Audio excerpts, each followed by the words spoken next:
রাজধানীর সরকারি ৭টি কলেজ নিয়ে একটি বিশ্ববিদ্যালয় প্রতিষ্ঠার লক্ষ্যে কাজ করছে শিক্ষা মন্ত্রণালয়ের গঠিত বিশেষজ্ঞ কমিটি।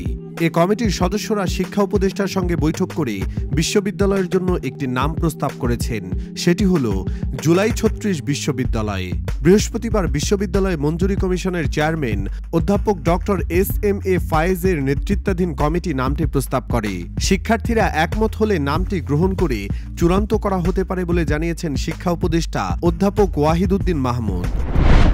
সরকারি তিতুমীর কলেজকে স্বতন্ত্র বিশ্ববিদ্যালয়ে রূপান্তরের দাবিতে আমরণ অনশনে বসেছেন শিক্ষার্থীরা। শুরুতে বুধবার ২৯ জানুয়ারি বিকেল ৫টায় কলেজের ফটকের সামনে ৫ শিক্ষার্থী অনশন শুরু করেন। বৃহস্পতিবার তাদের সঙ্গে যোগ দেন আরও ২ শিক্ষার্থী। পরে অন্যরাও তাদের সঙ্গে একাত্মতা ঘোষণা করেন। এদিকে শুরুতে অনশনে বসা শিক্ষার্থীদের মধ্যে ৩ জন অসুস্থ হয়ে পড়েছেন। পদত্যাগের সিদ্ধান্ত নিলে নিজেই ঘোষণা করবেন বলে জানিয়েছেন অন্তর্বর্তী সরকারের তথ্য উপদেষ্টা নাহিদ ইসলাম। বৃহস্পতিবার মন্ত্রণালয়ে সাংবাদিকদের একথা জানান তিনি। সম্প্রতি পদত্যাগ সংক্রান্ত বিষয় নিয়ে প্রকাশিত সংবাদের বিষয়ে জানতে চাইলে নাহিদ ইসলাম বলেন, এ ধরনের সিদ্ধান্ত এখনও হয়নি। যদি হয় তাহলে আমরা নিজেরাই বলবো।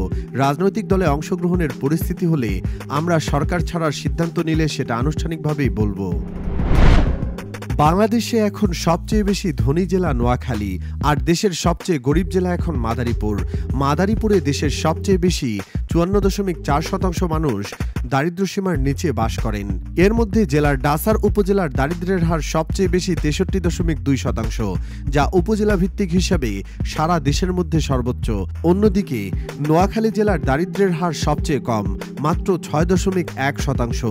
বাংলাদেশের দারিদ্র্য মানচিত্র ২০২২ শীর্ষক প্রতিবেদনে এ তথ্য উঠে আসে।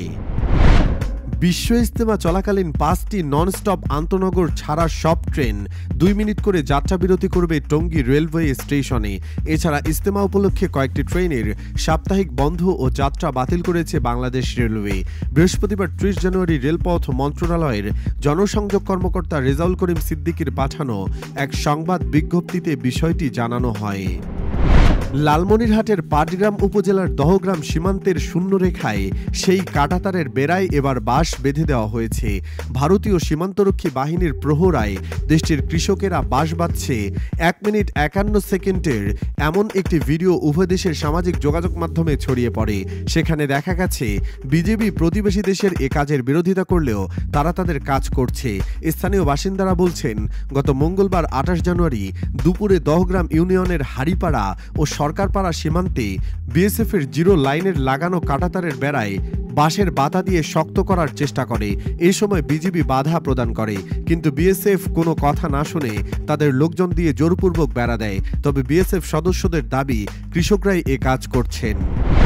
যুক্তরাষ্ট্রের ওয়াশিংটনে মাঝ আকাশে যাত্রীবাহী উড়োজাহাজ ও সামরিক হেলিকপ্টারের মধ্যে সংঘর্ষের পর নদীতে বিধ্বস্ত হওয়ার ঘটনায় অন্তত ৩০ জনের মরদেহ উদ্ধার হয়েছে।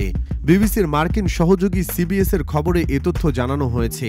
রয়টার্সের খবরে বলা হয়, বুধবার ২৯ জানুয়ারি রাতে রোনাল্ড রিগান ওয়াশিংটন ন্যাশনাল এয়ারপোর্টের কাছে মাঝ আকাশে আমেরিকান এয়ারলাইন্সের একটি অভ্যন্তরীণ যাত্রীবাহী উড়োজাহাজের সঙ্গে মার্কিন সেনাবাহিনীর একটি ব্ল্যাক হক হেলিকপ্টারের সংঘর্ষ হয়। এরপর উড়োজাহাজ ও হেলিকপ্টারটি হিমশীতল পটোম্যাক নদীতে বিধ্বস্ত হয়।